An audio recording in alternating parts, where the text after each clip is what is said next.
আরু পাখি চোখ খোলো, আমরা চলে এসেছি হসপিটালে, দেখো। আরও চোখ খুলল না। আরাফ রয়েছে আরিশের পাশে। আরিশের পাশে থাকা আরিশের সিনিয়র ডক্টর মাহিন বলে উঠলেন, ওনার যে অবস্থা তাতে ওনার নর্মাল ডেলিভারি হওয়ার কথা, কিন্তু ওনার তো জ্ঞান না ফিরে ডেলিভারি করা যাবে না। তাছাড়া বেশি লেট করলে বাচ্চাকে আর বাঁচানো যাবে না। আরিশের গলা শুকিয়ে এলো।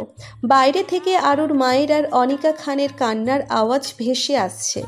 চারিদিক যেন ঘোলা ঘোলা লাগছে কেমন আরিশের কাছে। আরিশের কান আর মাথা যেন একই সময় একটা নো সাউন্ড মোডে চলে গেল। কি করবে মাথায় আসছে না। আরিশ আরুর দিকে তাকালো। আরুর দুই বাহু ঝাঁকিয়ে ধমকের সুরে বলল, এই মেয়ে চোখ খোলো, তাকাচ্ছ না কেন? অন্য সময় তো কথা বলে বলে পাগল করে দাও, এখন চুপ করে আছো কেন? ডক্টর মাহিম বলে উঠল, দেখো আরিশ, তোমার ওয়াইফের জ্ঞান ফিরছে না। এমন একটা অবস্থার সৃষ্টি হচ্ছে যে কিছুই বোঝা যাচ্ছে না। বেবির পজিশনটাও উল্টো, আর বেশি দেরি করলে বেবিকে হয়তো বাঁচানো যাবে না। আরিশ আরুর দিকে তাকালো। বেশ কিছুক্ষণ তাকিয়ে রইল। পাশ থেকে নার্স বলে উঠলেন, স্যার, ওনার জ্ঞান ফিরেছে, ওনার ডেলিভারি করার ব্যবস্থা করুন। আরিশ আরুর হাতটা ধরল শক্ত করে। আরু আরিশকে কিছু বলতে চলছে, কিন্তু বলার ক্ষমতাটুকু আরুর মাঝে নেই। আরিশ আরুর গালে হাত রেখে বলল, এই মেয়ে চোখ খুলে রাখো, একদম ঘুমাবে না বলে দিলাম, তাহলে কিন্তু তোমার খবর আছে। আরুর আর কোনো সাড়া শব্দ পেল না। আরিশ আরুর হাত ধরে ডাকতে লাগলো, কিন্তু আরুর জ্ঞান নেই। ডক্টর জলদি আরুকে ওটিতে নিয়ে গেলেন। আরিশও গেল। অবস্থা খুব বেগতিক হলে কাউকেই বাঁচানো সম্ভব হবে না হয়তো। অপারেশন চলছে। সিনিয়র আরও দুজন ডক্টরদের সাথে রয়েছে আরিশ। আরিশকে দেখে আরুর হাত কাঁপছে। সিজার করার পর আরিশ সদ্যজাত বাচ্চাটা হাতে নিতেই আরিশের চোখ ভিজে এলো। এটা ওর ছেলে, আর আরু পাখির আরশিয়ান। আরশিয়ান কেঁদে উঠতেই ডক্টররা আরিশকে অভিবাদন জানতেন। পাশ থেকে নার্স বলে উঠলেন, স্যার, পেশেন্টের হার্টবিট পাওয়া যাচ্ছে না। আরিশ আরুর দিকে তাকালো। একটা নিথর শরীর পড়ে আছে। না আছে কোনো জ্ঞান, আর না আছে কোনো সারা শব্দ। যেই মেয়েটা সারাটা দিন এক দণ্ড চুপ করে থাকতো না, সব সময় লাফালাফি ছটফট করত, আর আজ সে কত নির্বাক নিষ্প্রাণ। আরিশ বাচ্চাটাকে নার্সের হাতে দিয়ে আরুর কাছে ছুটে গেল। আরুর নাম ধরে ডাকলেও আরুর কোনো সারা শব্দ নেই। আরিশের ক্রমাগত আরু পাখি ডাকেও আরু আর উঠল না। এই মেয়ে চুপচাপ একটু শান্ত হয়ে থাকতে পারো না তুমি? নাকি তোমার মাঝে শান্ত হওয়ার কোনো ফিচার্সই নেই? কোনটা? আরিশের কথার এমন ধমক শুনে আরু খিলখিলিয়ে হেসে উঠল আর বলল, আপনি কি করে বুঝলেন? আরুর উত্তরে স্পষ্ট প্রকাশ পায় আরুর চঞ্চলতা। আরিশ আরুর থেকে এমনই একটা উত্তর আশা করেছিল। আরুর কথাতে আরিশ দীর্ঘশ্বাস ছেড়ে বলল, কাঠগোলাপের মালাটা আরুর খোপায় পরাতে পরাতে আরিশ কথাগুলো বলে উঠতেই আরু মুখ চেপে খিলখিলিয়ে হাসতে লাগলো এক নাগাড়ে। আরুর এই হাসিতে আরিশের কৌতূহল বাড়ল। কৌতূহল সহ বলল, আপনি আমাকে আরেকটা বাচ্চা নিতে দিবেন মিস্টার অভদ্র? আরিশ আনমনা হয়ে বলল, এখনো তো আমাদের আয়ুষী আশা বাকি, তাই না? আরু হাসতে হাসতে বলল, তখন যদি আমি সত্যি সত্যি আর চোখ না খুলি তাহলে? বেলি ফুলের মালাটা আরিশ খোপায় বাঁধছিল। হঠাৎ আরুর এমন কথা শুনে আরিশের হাতটা থেমে গেল। আরিশ আরুর চুল থেকে মালাটা খুলে এক টানে ছিঁড়ে ফেলল, আর আরুর চুলের খোপাটাও খুলে দিল। আরু চট জলদি আরিশের দিকে ঘুরে বেকুব দৃষ্টিতে ঠোঁট ফুলিয়ে চেয়ে রইল। আরু মুখ গোমড়া করে বলল, মালাটা ছিঁড়ে ফেললেন কেন? আরিশ গুমুট সুরে উত্তর দিল, তোমাকে দেখতে উদ্ভট লাগছে তাই। আরু রেগে বলল, মোটেও না, সুন্দরই লাগছিল আমি জানি। আমি যেই কথাটা বললাম তারপরেই আপনি ওরকম করলেন। আমি কি বুঝি না ভেবেছেন? কথাটা বলে আরও মুখ গোমড়া করে চলে যাওয়ার জন্য পা বাড়াতে নিলেই আরিশ বলল, কি জানো তুমি? আরও আরিশের দিক তাকিয়ে বলল, এই যে আমার ডেলিভারির সময় আমি চোখ খুলছিলাম না বলে আপনি ভ্যা ভ্যা করে কাঁদছিলেন। আরিশ থতমত খেল। আরুর কথাটা সত্যি, আর কিছু করার সত্য আচমকা সামনে এলে উদ্ভট লাগে। আরিশেরও তাই। আরিশ আরুর দিক থেকে চোখ সরিয়ে সামনের দিকে তাকিয়ে বলল, মোটেও না, আমি কাঁদিনি। আমি জানি তোমার জ্ঞান ছিল না, কিন্তু যে তোমাকে বলেছে একদম বানিয়ে বানিয়ে তোমাকে আজগুমি গল্প শুনিয়েছে। আরু আরিশের কাছে গিয়ে বলল, মোটেও না, শাশুড়ি আম্মু আমাকে সব বলেছে। আপনি মিথ্যে বলবেন না একদম। আরিশ আর চোখে তাকিয়ে বলল, কি কি বলেছে আম্মু শুনি? আরু মুখ ভেঙচি দিয়ে বলল, ওই যে সেদিন আপনি কাঁদছিলেন আমাকে জড়িয়ে আর ভীষণ রকম উম্মাদের মতো বিহেভ করছিলেন। আচ্ছা সত্যি কি আপনি আমার জন্য উম্মাদ হন? আরিশ শব্দ করে ফিচেল হাসল। হাতে হাত গুটিয়ে নিল আয়েশে। ফিরে গেল প্রায় 1 বছর আগের দিনে। সেদিন হসপিটালে যখন আরুর নিথর দেহ থেকে কোনো রকম কোনো উত্তর আসছিল না, তখন উন্মাদ হয়ে গিয়েছিল আরিশ, সম্পূর্ণ উন্মাদ। এই মেয়ে চোখ খোলো না কেন? দেখো তোমার ছেলে কাঁদছে, ওকে কোলে নিবা না? আরু পাখি, এই মেয়ে। আরিশের এমন বিধ্বস্ত অবস্থা দেখে ডক্টর মাহিম বলে উঠলেন। আরিশকে কিছুটা দূরে সরিয়ে নিয়ে এলো আরাব। নার্স বাচ্চাটাকে আরিশের হাতে তুলে দিলেন। কাঁপা কাঁপা হাতে বাচ্চাটাকে আরিশ কোলে নিয়ে এক পলক চেয়ে রইল। কি মায়াবী মুখ, একদম তার মায়ের মতো হয়েছে। মুখটা গোলগাল আর চুলগুলোও তার মায়ের মতো। হাতের নখগুলো আরও নখের মতোই চওড়া কিন্তু ধারালো। আরিশ আরশিয়ানের দিকে এক পলক তাকিয়ে আরাফের কাছে গিয়ে বলল, আমি চাই না আমার অজান্তে আমার আরশিয়ানের কোনো ক্ষতি করতে। আরু পাখির কিছু হয়ে গেলে আমি কিছু বাদ রাখবো না, সব ধ্বংস করে দেব। আরাফের হাতে আরশিয়ানকে তুলে দিয়ে আরিশ ফ্লোরে বসে গেল। হঠাৎ গুমড়ে ফুপিয়ে কেঁদে উঠতেই আরাফ কেঁপে উঠল। সে আরিশকে আগে কখনো কাঁদতে দেখেনি। আরাফ আরিশের বাচ্চাকে নিয়ে দূরে দাঁড়িয়ে রইল। বাচ্চাটা অনবরত কাঁদছে, তবে তার মায়ের কোনো জ্ঞান নেই যে তাকে কোলে নিয়ে ঘুম পাড়ানি গান শুনিয়ে তাকে থামাবে। আরিশকে এভাবে দেখে আরাফ বলে উঠল, আরিশ আরুর দিকে নিষ্পলকভাবে তাকিয়ে আছে, কোনো সারা শব্দ করছে না। পাশ থেকে একজন নার্স বলে উঠলেন, স্যার বাচ্চাটাকে একবার কোলে নিন। আরিশ কিছু বলল না।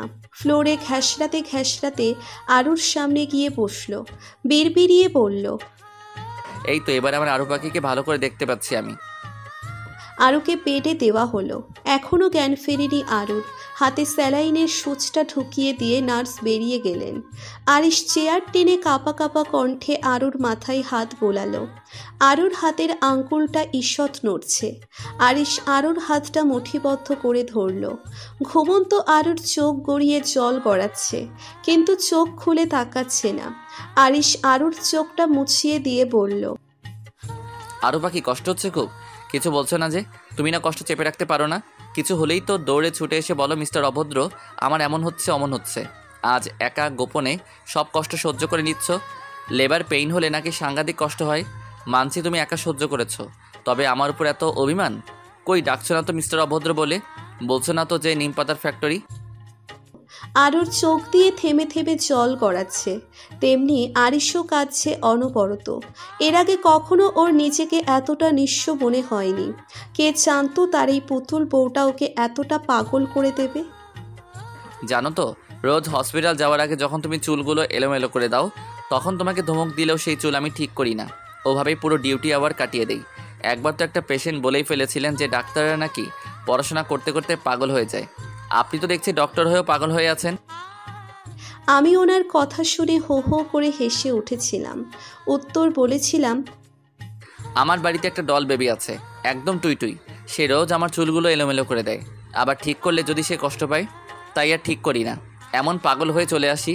বাসায় ফিরে যেদিন দেখি তুমি চুপচাপ হয়ে আছো, তখন তোমাকে ওভাবে দেখলে ভালো লাগে না আমার। কখনো চুপচাপ থাকবে না, সবসময় কথা বলবে। তুমি আমার নন স্টপ টেপ রেকর্ডার, বুঝলে? এভাবে চুপ করে থেকো না প্লিজ, কথা বলো। আচ্ছা সরি, আমি আর কখনো চুপ করতে বলবো না, তবু তুমি কথা বলো। আরিশ আরুকে আলতো করে জড়িয়ে ধরে আরুর ঘাড়ে মুখ গুজে কাঁদতে লাগলো। এই মেয়ে ওঠো না, তোমাকে এভাবে চুপ থাকতে দেখে ভালো লাগে না আমার। এই আরু পাখি, এই মেয়ে শুনো না কেন কি বলি। দরজার বাইরে থেকে সানা আর অনিকা খান দাঁড়িয়ে দাঁড়িয়ে দেখছেন দুজনকে। অনিকা খান চোখ মুছতে মুছতে বললেন, আমার ছেলেটা এত ভালোবাসতে কবে শিখলো রে? মেয়েটাও দেখ কত ফাজিল, ছেলেটা কেঁদে ভাসাচ্ছে তাও চোখ খুলছে না। একবার চোখ খুলুক, তারপর আচ্ছা করে বকে দিব। কথাটা বলে উনি সানাকে জড়িয়ে ধরে কেঁদে উঠলেন। কয়েক ঘন্টা পর আরুর জ্ঞান ফেরে। আরিশ আরশিয়ানকে কোলে নেয়নি তারপর আর। আরিশ আরুর বেডের একপাশে চুপটি করে দাঁড়িয়ে আছে। আরু আরিশের দিকে ঘুরে আধো আধো কণ্ঠে বলল, আমার ছেলে। আরিশ ধীর পায়ে আরশিয়ানের কাছে গিয়ে কাঁপা কাঁপা হাতে ওকে কোলে তুলে আরুর পাশে শুইয়ে দিল। আরু আরশিয়ানের কপালে চুমু দিয়ে আরিশের হাত ধরে বলল, আমাকে আদর করবে না মিস্টার অভদ্র, নাকি ছেলে হয়ে আমাকে ভুলে গেলেন? আরিশ আরুর কপালে ভালোবাসার পরশ এঁকে বলল, থ্যাংক ইউ আর সরি আরু পাখি। আরু মুখের ইশারায় বলল, কেন? থ্যাংক ইউ আমাকে আরশিয়ানকে দেওয়ার জন্য, আর সরি তোমাকে এত কষ্ট দেওয়ার জন্য। আরিশের মুখে হাসি ফেরাতে আরু বলল, আপনি সরি বলতে জানেন? আরিশ মাথা নিচু করে হেসে ফেলল। For the first and for the last. আরু আধো স্বরে বলল, মিস্টার অভদ্র ওরফে নিম পাতার ফ্যাক্টরি। আরিশ সহ সবাই হেসে ফেলল।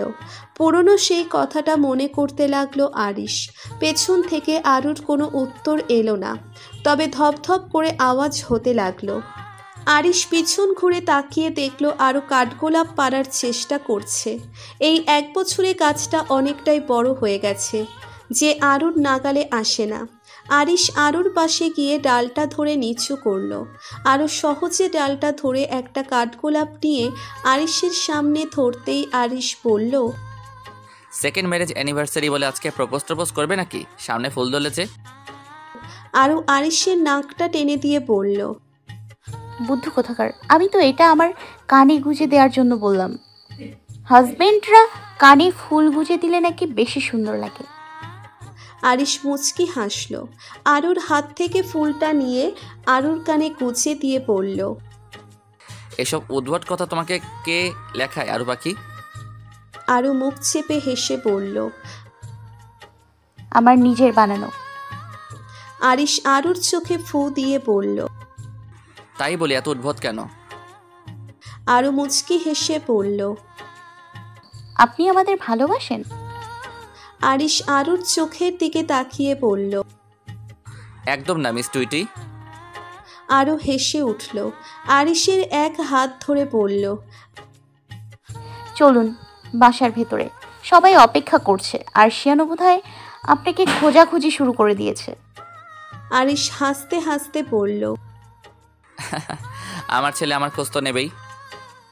আরু মুখ ভেঙচি দিয়ে বলল, আজকাল আপনি কিন্তু ওকে কি শেখাচ্ছেন? আরিশ হাসতে হাসতে বলল, তোমাকে বলেছে? বলবে না আবার? কালকে বলছিল, মিস টুলটুল তুমি খুব কিউট, আর আমার পাপার পুতুল বউ। আরিশ উচ্চস্বরে হেসে উঠল। ওদের দুজনে এগোতে এগোতেই আরশিয়ান ছোট ছোট পায়ে ওদের দিকে দৌড়তে লাগলো। আরও চেঁচিয়ে বলল, আর শিয়ান দৌড়ে না পড়ে যাবে। বলাও শেষ এবং আরশিয়ানও পড়ে গেল। পড়ে গিয়ে আরশিয়ান মিথ্যা কান্না করতে লাগলো। দেখে আরিশার আরও ছুটে গেল। আরিশ আরশিয়ানকে কোলে তুলে নিয়ে বলল, কোথায় লেগেছে তোমার? আরশিয়ান হঠাৎ কান্না থামিয়ে মুখ গোমরা করে বলল, তোমরা আমাকে তাড়াতাড়ি এনে ধরনি কেন? আরও আরশিয়ানের গাল টেনে বলল, ভুল হয়ে গেছে পাপা। আরশিয়ান আরও নাক টেনে বলল, তলি আরও বলে উঠল, কিন্তু আমি তো সরি বলছি না আরশিয়ান। এই তো তুমি বললে তলি, আবার বলো। আরও মুখ কাচুমাচু করে তাকাতেই আরিশ বলল, অ্যানাদার অপশন। আরশিয়ান আরিশের কানে কানে ফিসফিসিয়ে কি একটা বলল। আরও বুঝল না।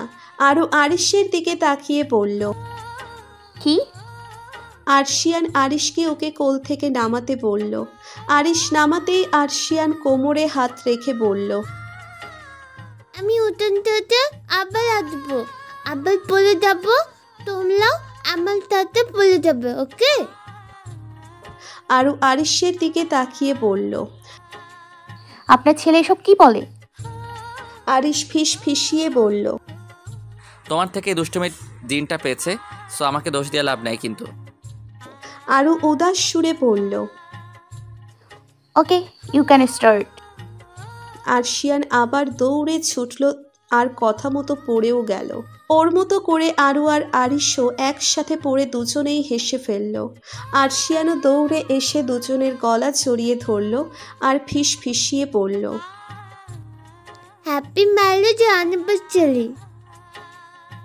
আরিশ আরুর হাতটা শক্ত করে ধরে বলল। Thank you Arshian. হঠাৎ আরও বলে উঠল, মিস্টার অভদ্র, হুম? মনে আছে সেদিন বইটাতে কি লেখা ছিল? আরিশ মুচকি হাসল। তারপর দুজন একসাথে বলে উঠল, Aru, there is no specific source of love in this world because love goes without any reason, love for no reason, কারণে অকারণে ভালোবাসি। আরশিয়ান ওদের দিকে তাকিয়ে অবাক হয়ে বলল, মাম্মা, হোয়াট ইজ দিস লাভ? আরও আরশিয়ানের কপালে চুমু দিয়ে বলল, এটা আমাদের গল্প, আমাদের ভালোবাসার গল্প, কারণে অকারণে একে অপরকে ভালোবাসার গল্প। আরিশার আরও একে অপরের দিকে চেয়ে রইল। বইয়ের ভাষা যেমন মন গড়া শব্দে পরিবর্তন করা সম্ভব না, তেমনি সম্ভব না আরিশার আরুর ভালোবাসার কোনো পরিবর্তন হওয়া। দুজন দুজনের জন্যই। আরুর ভাষায় যাকে বলে উইম্মা টুই টুই ভালোবাসা।